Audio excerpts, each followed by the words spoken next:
नमस्कार दोस्तों, स्वागत है आपका। आज की कहानी का शीर्षक है राजा की 3 सीखें।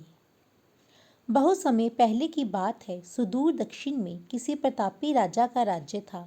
राजा के 3 पुत्र थे। एक दिन राजा के मन में आया कि पुत्रों को कुछ ऐसी शिक्षा दी जाए कि समय आने पर वो राजकाज संभाल सकें। इसी विचार के साथ राजा ने सभी पुत्रों को दरबार में बुलाया और बोला, पुत्रों, हमारे राज्य में नाशपाती का कोई वृक्ष नहीं है। मैं चाहता हूँ तुम सब 4-4 महीने के अंतराल में इस वृक्ष की तलाश में जाओ और पता लगाओ कि वो कैसा होता है। राजा की आज्ञा पाकर तीनों पुत्र बारी बारी से गए और वापस लौट आए। सभी पुत्रों के लौट आने पर राजा ने पुनः सभी को दरबार में बुलाया और उस पेड़ के बारे में बताने को कहा। पहला पुत्र बोला, पिताजी, वह पेड़ तो बिल्कुल टेढ़ा मेढ़ा और सूखा हुआ था। दूसरे पुत्र ने पहले को बीच में ही रोकते हुए कहा, नहीं नहीं, वो तो बिल्कुल हरा भरा था, लेकिन शायद उसमें कुछ कमी थी क्योंकि उस पर एक भी फल नहीं लगा था।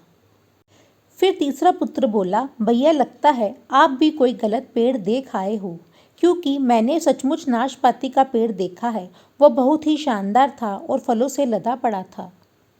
और तीनों पुत्र अपनी अपनी बात को लेकर आपस में विवाद करने लगे। तभी राजा अपने सिंहासन से उठे और बोले, पुत्रों, तुम्हें आपस में बहस करने की कोई आवश्यकता नहीं है। दरअसल तुम तीनों ही वृक्ष का सही वर्णन कर रहे हो। मैंने जानबूझकर तुम्हें अलग अलग मौसम में वृक्ष खोजने भेजा था और तुमने जो देखा वो उस मौसम के अनुसार था।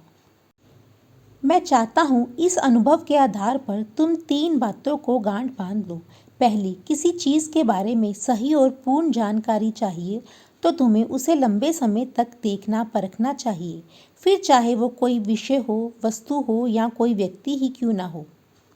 दूसरी बात, हर मौसम एक सा नहीं होता। जिस प्रकार वृक्ष मौसम के अनुसार सूखता, हरा भरा या फलों से लदा रहता है, उसी प्रकार मनुष्य के जीवन में भी उतार चढ़ाव आते रहते हैं।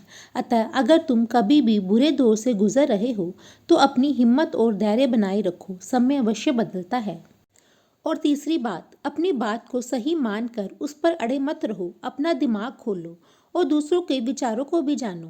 यह संसार ज्ञान से भरा पड़ा है, चाहकर भी तुम अकेले सारा ज्ञान अर्जित नहीं कर सकते। इसलिए भ्रम की स्थिति में किसी ज्ञानी व्यक्ति से सलाह लेने में संकोच मत करो। अगर आज की वीडियो अच्छी लगी तो वीडियो को लाइक कर दें, शेयर कर दें, चैनल को सब्सक्राइब कर दें। वीडियो का नोटिफिकेशन पाने के लिए घंटी का बटन दबा दें। मिलते हैं अगली वीडियो में किसी और कहानी के साथ। धन्यवाद।